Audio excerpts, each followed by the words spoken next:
As we shall see, St. John's facts as to the start of the war was cryptic. Yet, the brief references that was used for the subject specialist conversant with naval warfare was truly brimming with technical facts.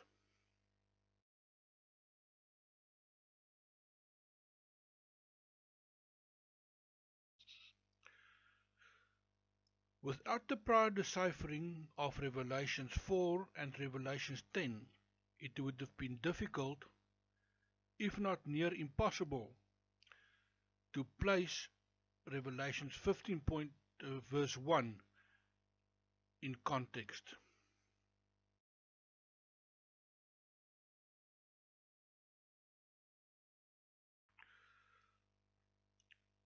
To orientate ourselves, let us revisit the cardinal facts to Revelations 4 and Revelations 10.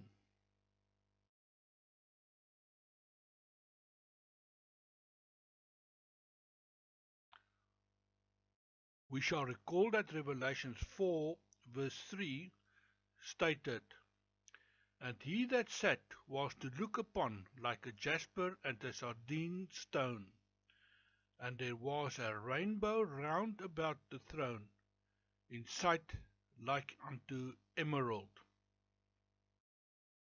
And we shall recall that he deciphered to expose the venue St. John found himself for the duration of World War III.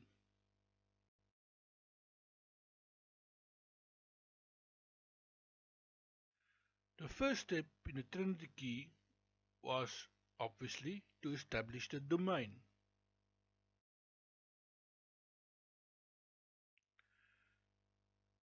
The next step was the domain test, which in this scenario exposed the Earth domain.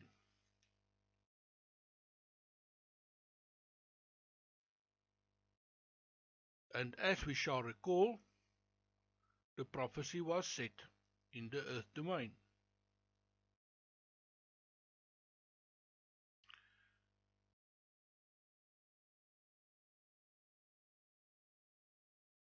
This confirmed we had to seek our answers from amongst man.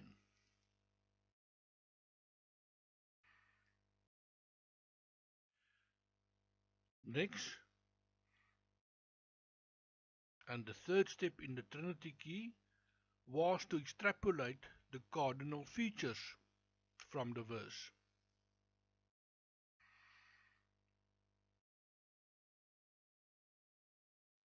The fourth and final step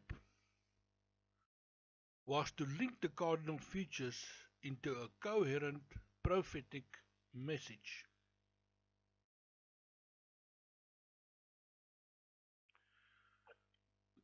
Which confirmed a centrally seated male person of authority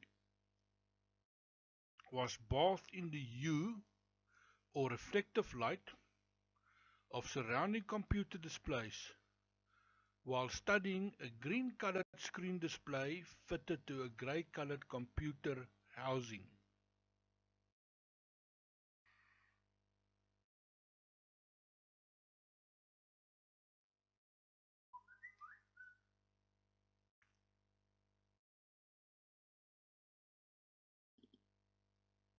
We shall also recall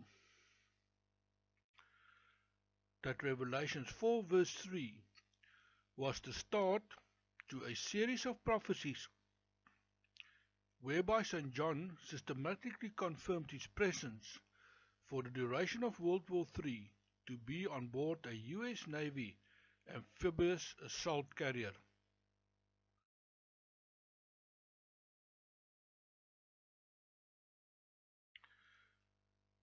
Revelations 4 verse 6 provided the following confirmations. "And before the throne there was a sea of glass like unto crystal." This short reference described an electronic naval warfare plot, as can be seen in the picture above. whilst the reference, four beasts full of eyes before and behind, described men wearing NBC coveralls and respirators. And in this context, the reference beast was notable, for in profile, the men with wearing the respirators look like they had the facial features of a beast, and the reference full of eyes before and behind was a clear reference to the eyepieces fitted to the respirators.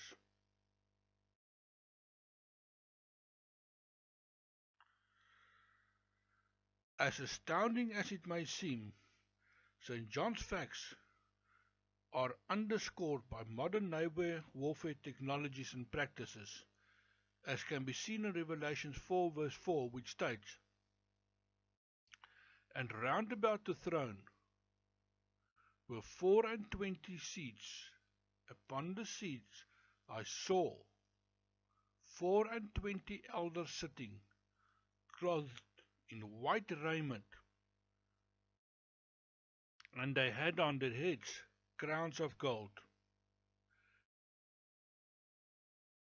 When we look at the picture obtained from the internet above, for the Combat Information Center, in this case of a Arleigh class destroyer of the United States Navy, but the design is generic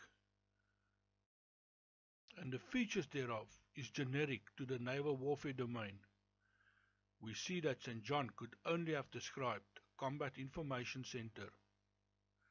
And ironically, the picture above has got 24 workstations with command in the center, and the workstations arranged around command, exactly in the manner St. John had described in Revelations 4 verses 3 and verses 4. It was only in the later prophecies that it was discovered that this Combat Information Center that St. John had referred to was in actual fact upon a US Navy amphibious assault carrier of the type depicted in the bottom right picture.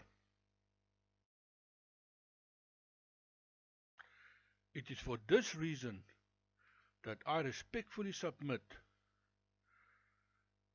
that no reverend or pastor or any other of our church leaders would have been able to grasp St. John's Revelations prophecies unless they had served as a naval chaplain on board a naval warfare vessel somewhere in their career.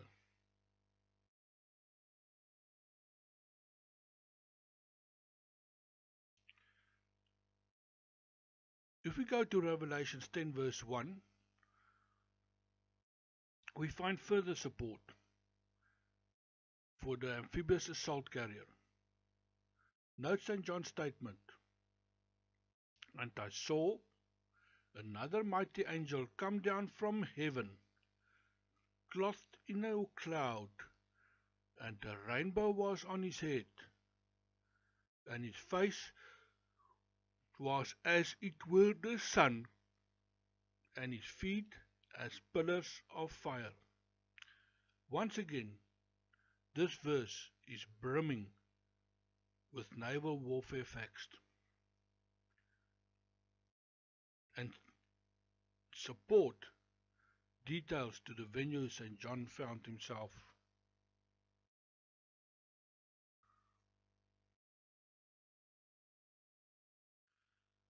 To decipher Revelation 10 verse 1, we need to adhere to the Trinity key.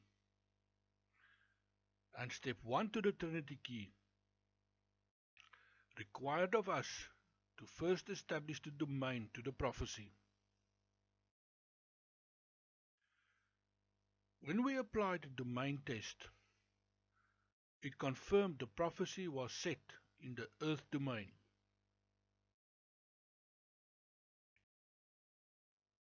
This fact confirmed that we had to seek the answer to the prophecy from the facts among men.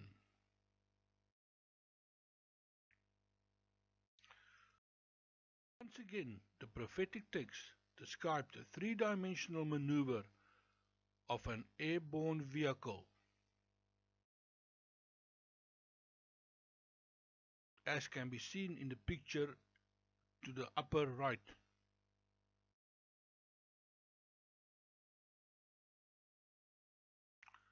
Also note the reference his feet as pillars of fire, for this was a cardinal feature to identify the airborne vehicle by type.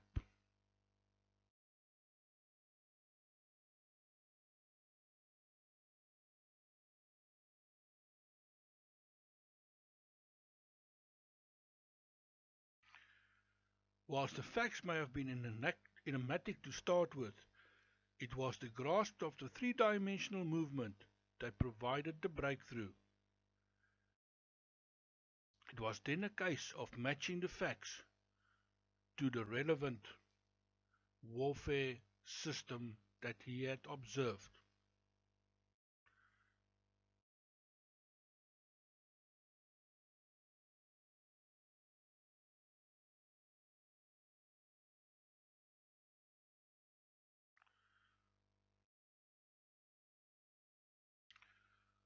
Once the preceding prophecy was recognized, the confusing nature of this prophecy soon clarified itself. As confusing as the prophecy may appear to be, St. John simply confirmed that at this time,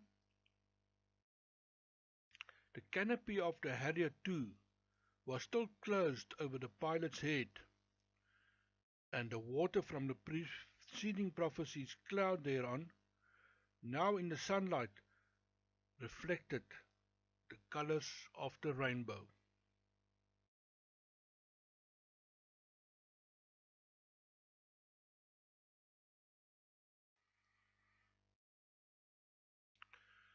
At the same time, he confirmed that the pilot still had his flight helmet visor down over his face, and the sun was reflecting thereof.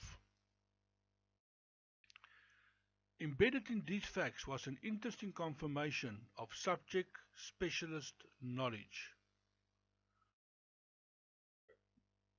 The Harrier was notoriously unstable in VTOL flight for landing and takeoff, and many had been lost due to loss of control.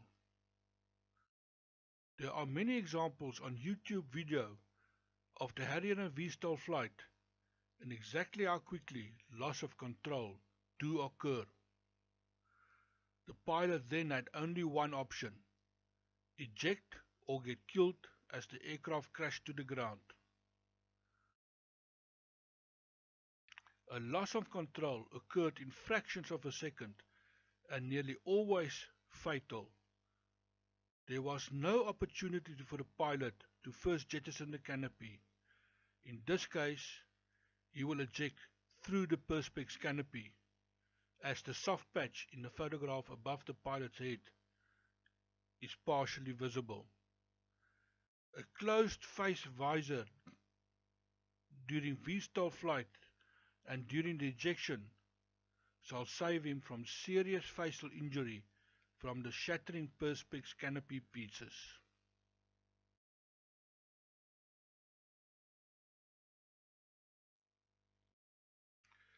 St. John kept on surprising with his astute records and embedded specialist knowledge that he provided. To overcome the challenges of VTOL flight, the manufacturer, together with the US Marine Corps, developed the flight calculator. This allowed the pilot to calculate and monitor his aircraft's weight distribution during landing and ensured that during VTOL flight, the aircraft remained within the designated safety envelope. For St. John to focus and highlight this aspect was extraordinary. This was subject-specific knowledge of the highest order.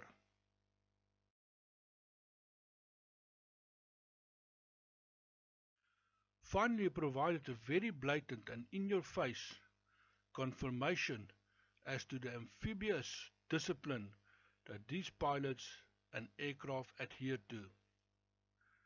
However, even in this apparent simple confirmation provided in Revelations 10 verse 12, which read, "And he had in his hand a little book open, and he set his right foot upon the sea, and his left foot on the earth," which is the amphibious confirmation,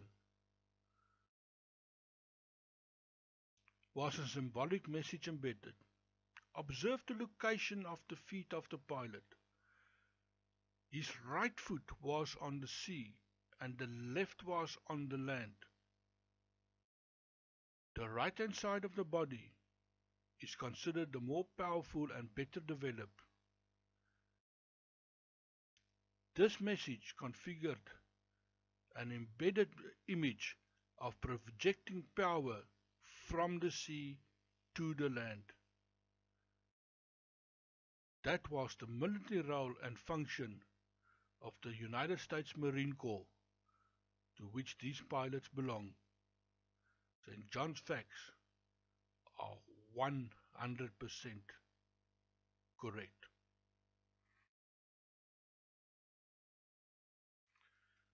These facts bring us to the confirmatory prophecy in which St. John confirmed his presence for the duration of World War III to be on board the U.S. amphibious assault carrier. I, St. John, for the duration of World War III, found myself on board an amphibious assault carrier of the U.S. Marine Corps.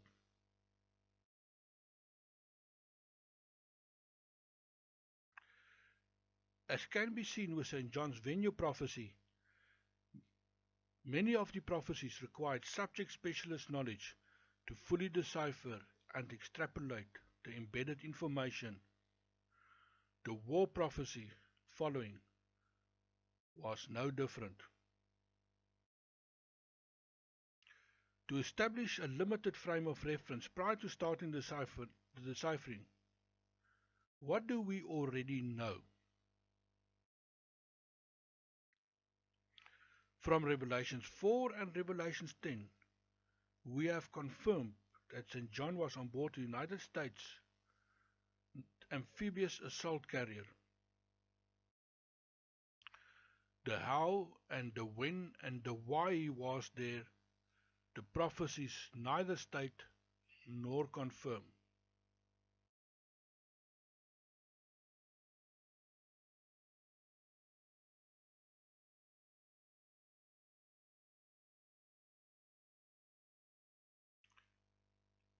From the prophecies, we know that St. John's favorite venues were the Combat Information Center and the flight deck.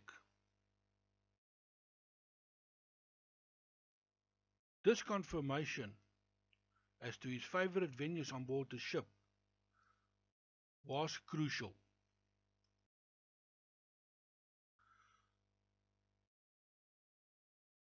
All data and all information gathered by the ship itself or sent to it by other authorities and warships, either by signal or by data link or by satellite link or by other means, would be correlated and processed in the Combat Information Center. St. John's confirmation as to his repeated presence in the Combat Information Center confirmed the manner in which he had kept his finger on the pulse as to what was happening on the different war fronts. So let us now finally look at the outbreak of the war that shall become known as World War III, and that shall be the most devastating war in the history of man, both before and afterwards.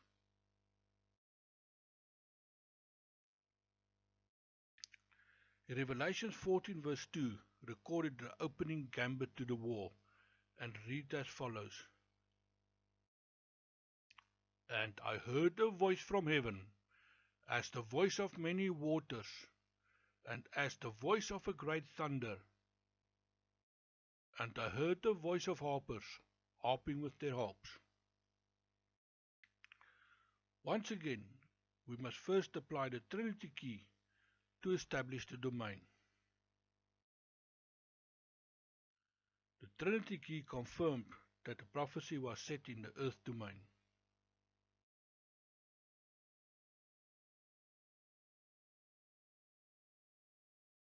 This fact confirmed that we had to seek our answers from amongst man.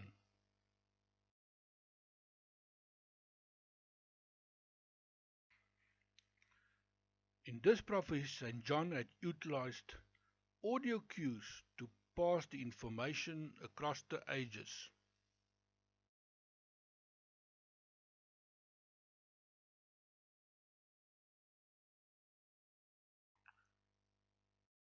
Should we decipher the prophecy from the earth domain perspective, it shall be noted the manner in which the audio cues guided the prophecy. I heard confirmed that audio is the crux to the prophecy. A voice from heaven. St. John confirmed that the audio source is located somewhere above its present location. The voice of many waters. He compares this audio noise to a thundering noise. Consider standing next to a waterfall and the noise it makes. A voice of great thunder. He confirms this audio ends in a great thunder. Then he next says, he next heard the voice of harpers. This is a new sign because it follows a colon, which confirms intermittent pinging noise. And he says, in conclusion, harpers harping with their harp, to confirm that this audio sound is a non-stop pinging noise.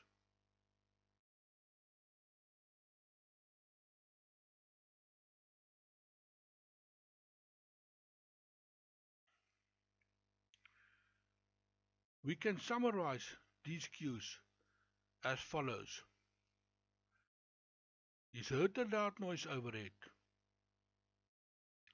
The noise was losing altitude or coming closer. As he says, a voice from heaven. It ended in a loud noise similar to a thundering noise. And the thundering noise terminated in a great thunder. And then there was a change of subject to harpers.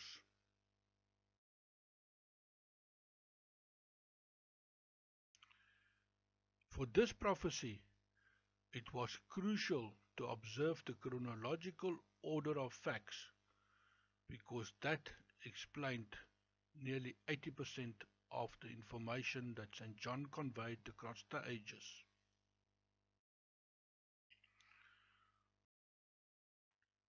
Should we now take the audio cues in the chronological order provided by St. John, and we picture it, we see a definite set of circumstances starting to emerge.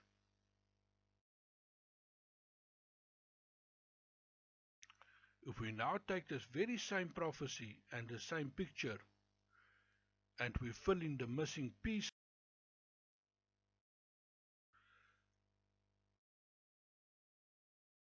our question as to the absence of the large nuclear-powered aircraft carriers from the Battle for Europe was answered.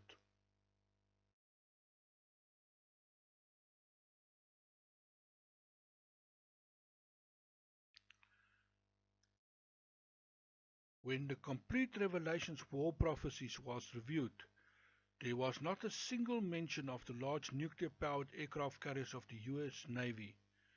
Only confirmation that the amphibious assault carrier on board which St. John found himself had to rapidly change from the tactical to the strategic level of warfare. Why?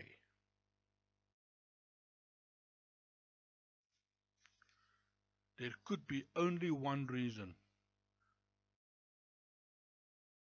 The large US Navy nuclear-powered aircraft carriers had either been neutralized or sunk on the outbreak of war.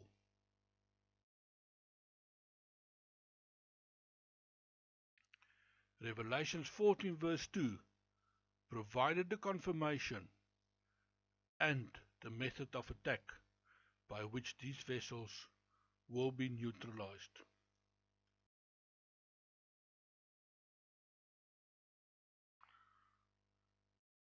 Revelations 14 verse 2 confirmed that immediately after the attack, anti-submarine defensive measures were started. That is the reference harpers harping with their harps to confirm sonar transmissions. However, it does not end there. Also look at the astute manner in which St. John had embedded this information. If you take a picture of a harp and turn it on its side, it is very reminiscent of the bow-mounted sonar dome on board an anti-submarine warfare vessel.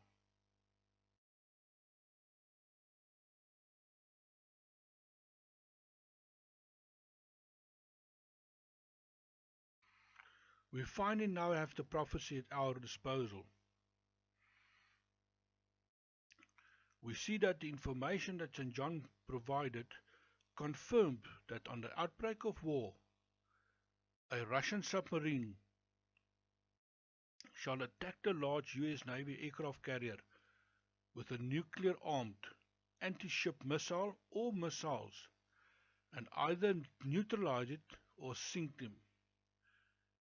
If you ask yourself why this was so important, just sit back and think for a moment.